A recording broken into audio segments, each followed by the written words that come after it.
Décryptage. Marion Casanove. Shein, Boo, Primark, sur les sites de ces marques, les soldes sont perpétuels, moins 20, moins 30, moins 50% toute l'année. Les prix sont cassés avec tous les jours ou presque de nouveaux modèles. Ces marques, on les associe à la fast fashion, littéralement mode rapide, comme les fast-food. On produit rapidement, à petit prix et au détriment de la qualité. Une industrie extrêmement polluante, liée aussi à des scandales sur des conditions de travail déplorables. Certains États ont pris des mesures pour lutter contre ce phénomène, mais la fast fashion continue de surfer sur son succès. Comment va-t-on s'habiller dans les années à venir ? La mode à bas coût va-t-elle rester la plus plébiscitée ? Comment la rendre plus responsable et est-ce possible ? Nous allons tenter de répondre à ces questions ce soir dans Décryptage. Avec deux invités au téléphone pour répondre à mes questions. D'abord, Fanny Hervaux, experte associée à la Fondation Jean Jaurès, spécialisée en politique publique européenne, autrice du rapport « Lutter contre la fast fashion », 8 propositions pour transformer l'industrie de la mode à l'échelon européen. Et puis Marc Abélès, anthropologue, directeur d'études à l'HESS, co-auteur avec Marine Serre du livre « Régénération, quelle mode pour le monde d'après » aux éditions de l'Aube, paru il y a quelques mois. Bonsoir à tous les deux. D'abord, Marc Abélès, est-ce que vous êtes d'accord avec ma définition de fast fashion, produire rapidement à petit prix au détriment de la qualité ? Oui, bonsoir. Je crois que vous avez bien défini la situation. Je pense que ça correspond tout à fait à une tendance actuelle qui n'est pas tout à fait nouvelle, puisque en fait, elle a été déjà passablement dénoncée, notamment par des ONG. Et elle a tendance à se maintenir. Après, il faut voir comment les choses vont évoluer, mais c'est sûr que ça exerce une très grande séduction, notamment sur une population jeune. Ça, il faut beaucoup inciter là-dessus, et que ça passe beaucoup aussi par les réseaux sociaux. Et ça, on va y revenir. D'abord, peut-être détaillons les deux problèmes majeurs que j'ai évoqués rapidement de la fast fashion. Déjà, l'impact environnemental.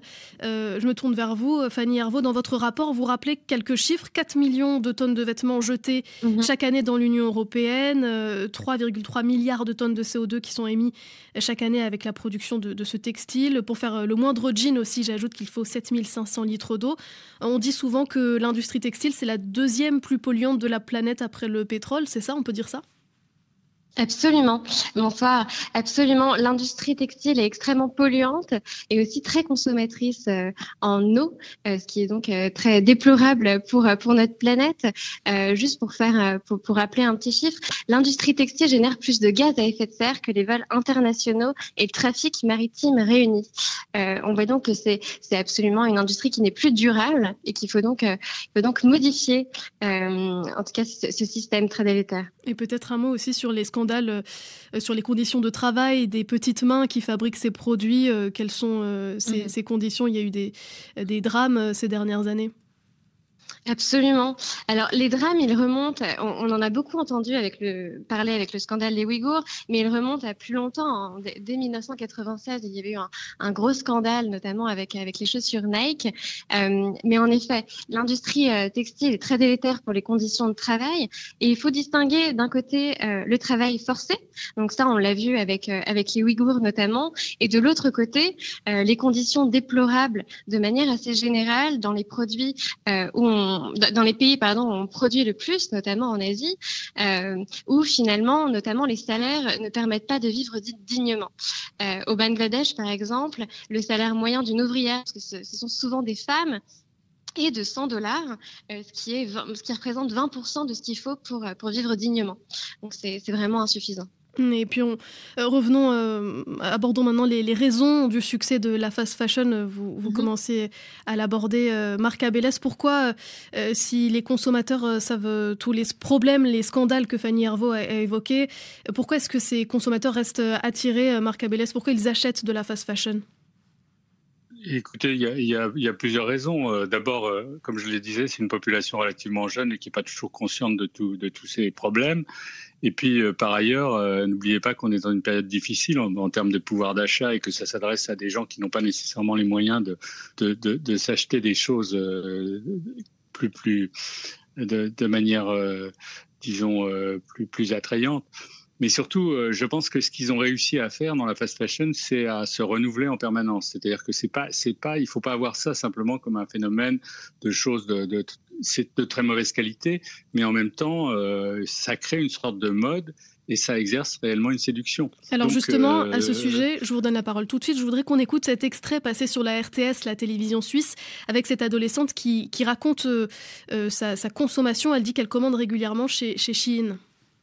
Je dirais que je vais un petit peu tous les jours regarder s'il y a des nouveautés sur les sites, des habits qui pourraient me plaire. Combien de fois par jour à peu près ? 4 à 5, je dirais. J'ai vraiment tendance à y aller quelques fois. 15 à 20 minutes à peu près, parfois où j'y vais. Parce qu'il y a quand même pas mal de choses à regarder un petit peu différentes. Voilà Marc Abélès, cette jeune fille se rend 4 à 5 fois par jour sur l'application de vêtements de Shein. Est-ce que c'est propre à cette génération ? Est-ce qu'elle est poussée à la consommation à travers les réseaux sociaux ? C'est ça qu'a compris Shein notamment ? Oui, notamment par le phénomène aussi des influenceurs et des influenceuses qui jouent un rôle là-dedans. Et puis il y a une certaine forme d'addiction là, comme on le voit très très très clairement. Je pense que c'est lié aussi à l'idée qui est propre à la mode, que la mode est quelque chose d'éphémère. Et cette idée qu'on peut sans arrêt trouver du nouveau, que le désir est sans arrêt alimenté en fait par ces changements, par des produits qui arrivent sur le marché, etc. Tout ça stimule considérablement. Donc je pense que ça correspond effectivement à quelque chose d'assez profond. Et il suffit pas de dénoncer les conditions dans lesquelles tout ça est produit. Il y a aussi les conditions dans lesquelles c'est consommé. Et pourquoi c'est consommé comme ça aujourd'hui ? Qu'est-ce qui fait que dans nos sociétés, et dans des sociétés finalement très diverses, il y a cette folie de la dépense pour des choses qui sont, si vous voulez, dans un contexte qui est un concept assez difficile, un contexte de crise et tout. C'est aussi un moyen de sortir un petit peu de son quotidien en se faisant beau. Enfin, il y a tout un aspect aussi esthétique, hein, il ne faut pas le nier dans cette mode de la fast fashion. Et Fanny Arvaux, vous vouliez réagir sur ce mode de consommation, sur l'extrait qu'on a écouté ? Absolument. En fait, ce qu'il faut retenir, c'est que le prix reste le premier critère d'achat des consommateurs, que ce soit en France ou en Europe. Et donc, malheureusement, et bien qu'il y ait une vraie prise de conscience, notamment suite au scandale des Ouïghours, le prix reste très important pour les consommateurs. Et donc, malgré l'essor notamment de la seconde main ou de la mode éthique, on voit que la consommation ne baisse pas, que la production ne baisse pas, et notamment, et ça se cristallise avec l'exemple de l'ultra fast fashion. Donc, vous avez cité Shein. L'ultra fast fashion, c'est des plateformes de vente en ligne, donc qui n'ont pas de magasins physiques, qui proposent jusqu'à 2000 nouveaux articles par semaine à prix extrêmement bas. Et donc, si vous voulez, c'est imbattable pour des jeunes qui, comme l'a très bien dit Marc Abélès, veulent renouveler leur garde-robe, être toujours en tendance. Et donc, c'est un vrai problème parce que malgré le Covid, donc le ralentissement de l'économie, on voit que ces entreprises de l'ultra fast fashion, que ce soit Shein, Boo ou Pretty Little Things, continuent vraiment de grimper. Et juste pour prendre l'exemple de Shein, entre 2019 et 2021, le chiffre d'affaires de l'entreprise a augmenté de 520%. Et ils battent même maintenant les grands qu'on connaît de la fast fashion, le groupe Inditex, le groupe H&M, etc. Donc c'est une vraie problématique. Et malgré tout, alors on nous dit que les jeunes, je crois que le cœur des clients, enfin la moitié, plus de la moitié des clients de Shein sont des personnes âgées de 15 à 25 ans. Pourtant, on a l'impression que les jeunes, du moins en Europe, sont très conscients de la cause climatique, etc. Les fripes reviennent un peu à la mode, la seconde main. Est-ce que les jeunes qui consomment de la seconde main et ceux qui consomment de la fast fashion sont différents ? Ce sont les mêmes ? Alors, c'est très intéressant et il y a plusieurs analyses qui sont sorties récemment. En fait, il y a plusieurs types d'acheteurs et de consommateurs de la seconde main. Il y a ceux qui consomment de la seconde main vraiment par principe éthique et d'autres parce que c'est pas cher et qui veulent renouveler leur garde-robe tout le temps, constamment. Et donc, ce type d'acheteur-là, il va aussi acheter sur Shein comme il va acheter sur Vinted. Et donc, il y a plusieurs types de consommateurs et malheureusement, c'est pas parce que il y a un essor, encore une fois, à la seconde main, qu'il y a une baisse de la consommation. Alors, comment, Marc Abélès, la France récemment a annoncé des mesures pour combattre, entre guillemets, la fast fashion. Elle a annoncé mettre 1 milliard d'euros sur la table entre 2023 et 2027 pour verdir l'industrie textile. Le gouvernement promet notamment qu'un vêtement sur 2 sera recyclé, qu'il y aura une sorte de taxe pour les producteurs sur le principe un peu du pollueur-payeur, avec aussi l'instauration d'étiquettes sur les vêtements qui informeront, je crois, sur l'origine, la traçabilité des vêtements. Est-ce que pour vous, ce sont des mesures qui vous paraissent ambitieuses, qui peuvent avoir un impact positif? Bon, moi, je pense que ça peut avoir un impact. En même temps, je pense que c'est pas là que tellement que se situe le problème. Je ne pense pas que la politique publique peut vraiment transformer les choses. Je pense c'est pas au niveau des États. C'est beaucoup plus. C'est-à-dire que les États, par rapport à ces firmes mondialisées, ça pèse pas nécessairement très lourd, et surtout par rapport au désir des gens. Et à leurs conditions de vie et à leurs conditions, si vous voulez, c'est ce qui vient d'être dit. C'est-à-dire que si effectivement, pour un prix très très modique, je peux en permanence me renouveler, me faire beau et tout, après, on peut avoir des tas de principes, on peut avoir des tas d'interdits et tout, mais je pense que en fin de compte, c'est le consommateur qui est roi. Hein. Et c'est peut-être un peu pessimiste comme analyse. Je pense que c'est important que progressivement ce sujet devienne soit pris en compte.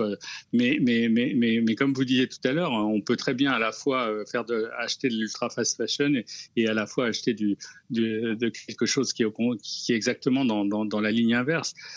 C'est pas comme ça que ça se joue. Hein. Ça se joue, il me semble, vraiment au niveau des modes de consommation. Et on a tendance à vouloir le traiter toujours d'un point de vue un peu surplombant par des autorités qui, après tout, n'ont pas un très grand impact, à mon sens. Hein, ça, c'est mon point de vue. Et Fanny Hervaux, vous, dans votre rapport pour la Fondation Jean Jaurès, vous formulez 8 propositions pour lutter contre la fast fashion. Est-ce que vous pouvez nous en donner les grandes lignes? Et est-ce que aussi, pour rebondir sur ce que disait Marc Abélès, c'est tout un mode de consommation qu'il faut changer? Est-ce que c'est ce qui ressort dans votre rapport? Absolument. Alors, je pense, pour rebondir, que la réponse doit être multiscalaire, en fait. Ça doit venir, bien entendu, du consommateur, mais c'est pas le consommateur qui doit porter toute cette responsabilité, parce que la fast fashion est imputable aux États, bien entendu, mais surtout, finalement, aux sociétés mères, aux sociétés qui produisent ces vêtements-là. Donc, à mon avis, et encore cet enjeu de justice sociale qu'on a bien connu avec les Gilets jaunes, c'est la même chose. La responsabilité ne doit pas d'abord revenir sur des consommateurs et surtout ceux qui ont le moins de pouvoir d'achat, mais doit aussi peser sur des entreprises. Et ça, ce qui est très intéressant, c'est qu'aujourd'hui, on voit une tendance où on met, et le politique vient mettre la responsabilité plus sur ces entreprises qui sont les acteurs principaux finalement de la fast fashion, que ce soit avec le principe du pollueur-payeur, ou le devoir de vigilance des sociétés mères qui est rentré en vigueur en 2017 en France et qui consiste à dire que l'entreprise, la société mère, est responsable sur la totalité de la chaîne de production, c'est-à-dire aussi dans les filiales qui produisent en Chine et dans d'autres pays. Et donc là, c'est une vraie avancée dont on peut se féliciter. C'est une avancée qui va venir aussi à l'échelon européen, qui est en train d'être négociée actuellement. Alors malheureusement, c'est insuffisant parce que le champ d'application européen ne porterait que sur 1% des entreprises, ce qui est insuffisant.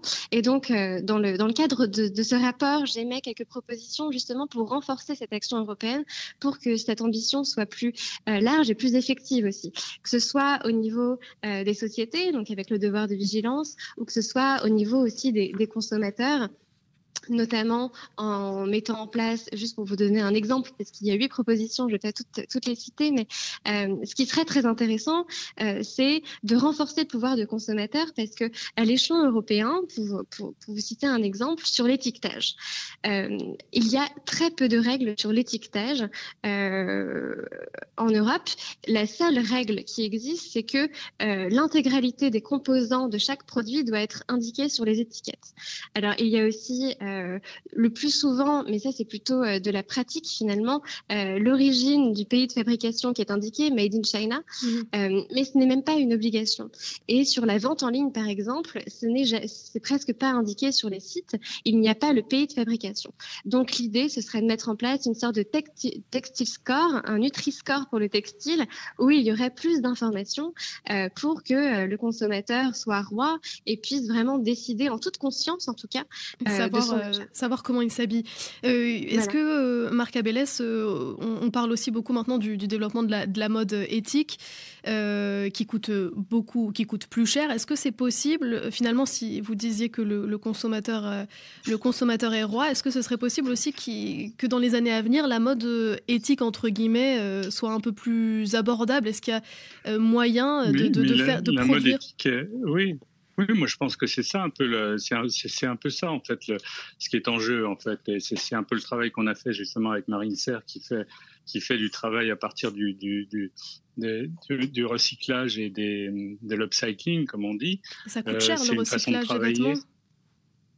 Oui, c'est très important. C'est-à-dire qu'on récupère des vêtements, mais on en fait des pièces qui ont, sur le plan de la mode et tout, un grand impact. C'est-à-dire qu'il y a beaucoup de jeunes maintenant qui sont sensibles à ça parce que peu à peu, ça pénètre aussi par le biais aussi des réseaux sociaux, des influenceurs et tout. On s'aperçoit qu'il y a d'autres possibilités de s'habiller que cette espèce de renouvellement permanent et de jouer beaucoup plus sur le durable que sur l'éphémère. C'est ça un petit peu. C'est un changement de principe. C'est un changement de principe et un changement un peu de mentalité. Et ça, on le voit parce qu'on est dans une phase où progressivement ça pénètre. Et à mon avis, c'est par là que ça pénètre. C'est pas parce qu'il y a des alternatives. S'il n'y a pas d'alternative, on peut toujours intervenir du point de vue des gouvernements, de l'Europe et tout ce qu'on veut, mais ça changera pas grand-chose. S'il y a un modèle différent qui arrive sur le marché, il y a un certain nombre de jeunes créateurs. Maintenant, il y a toute une génération qui fait ça. À ce moment-là, on a une alternative. Les jeunes sont intéressés par autre chose. Et ça ne veut pas dire que c'est des prix absolument effrayants. Pas du tout. Il y a beaucoup de choses maintenant qui se font que vous trouvez assez facilement et qui sont justement ce travail fait à partir d'anciens vêtements, fait à partir de matière et surtout aussi l'importance de la matière, l'importance de la qualité en fait intrinsèque. Ça, c'est des choses que peu à peu ces populations découvrent en fait, ces groupes découvrent et ça crée des nouvelles passions en fait, des nouvelles passions pour d'autres formes d'habillement. C'est très intéressant parce que ça joue aussi sur les différences de genre, sur des tas de questions qui sont à l'ordre du jour et qui concernent vraiment la nouvelle génération. Donc à mon avis, c'est tout à fait jouable. Et la mode qui commence. Mais je ne pense pas que ça sera par l'interdit et par des mesures purement financières et juridiques que ça va passer. S'il n'y a pas d'alternative, il ne se passera rien du tout. Fanny, et il y en a, à mon avis. Fanny Arvaux, vous vouliez réagir aux derniers propos de Marc Abélès ? Oui, je suis tout à fait alignée avec ce qui vient d'être dit et je pense qu'il ne faut pas juste analyser le futur de la mode par le seul prisme du prix. Le futur de la mode, ça doit être de consommer moins et mieux. Et il y a plusieurs alternatives. Est-ce que c'est pas un oxymore de moins consommer la mode à chaque fois, ça change à chaque saison, chaque année, c'est un peu le but d'être toujours... Oui. Ouais. Justement, la mode a créé un besoin de consommer et on doit s'en dissocier si on veut un futur plus durable. Il faut qu'on apprenne à consommer moins et mieux. Mais ce que j'aimerais souligner, c'est que ça ne veut pas forcément dire d'avoir une mode ennuyante ou de perdre en créativité. Aujourd'hui, il y a beaucoup d'alternatives qui existent. Bon, la première alternative, c'est en effet d'acheter quand on a un coup de cœur et d'acheter moins. Mais sinon, il y a la seconde main, il y a l'upcycling, ce qui a été dit. Il y a le déstockage aussi, qui peut être une alternative plus accessible, les marques éthiques qui peuvent être plus chères, mais les produits sont de plus grande qualité. Et donc, il y a plusieurs alternatives qui permettent quand même de s'épanouir dans la mode. Et on va conclure, Fanny Arvaux. Voilà, très bien. Je vous en prie. Vous pouvez terminer votre phrase. Il ne faut pas que... Non, il ne faut pas voir la mode durable de manière ennuyante. On peut s'épanouir dans cette mode. Et merci beaucoup. On va terminer sur ces mots. Merci à vous deux, Fanny Arvaux, experte associée à la Fondation Jean Jaurès, Marc Abélès, anthropologue. Merci à vous d'avoir accepté notre invitation sur RFI pour Décryptage. Merci également à Hélène Avril qui était à la réalisation ce soir. Excellente soirée sur RFI.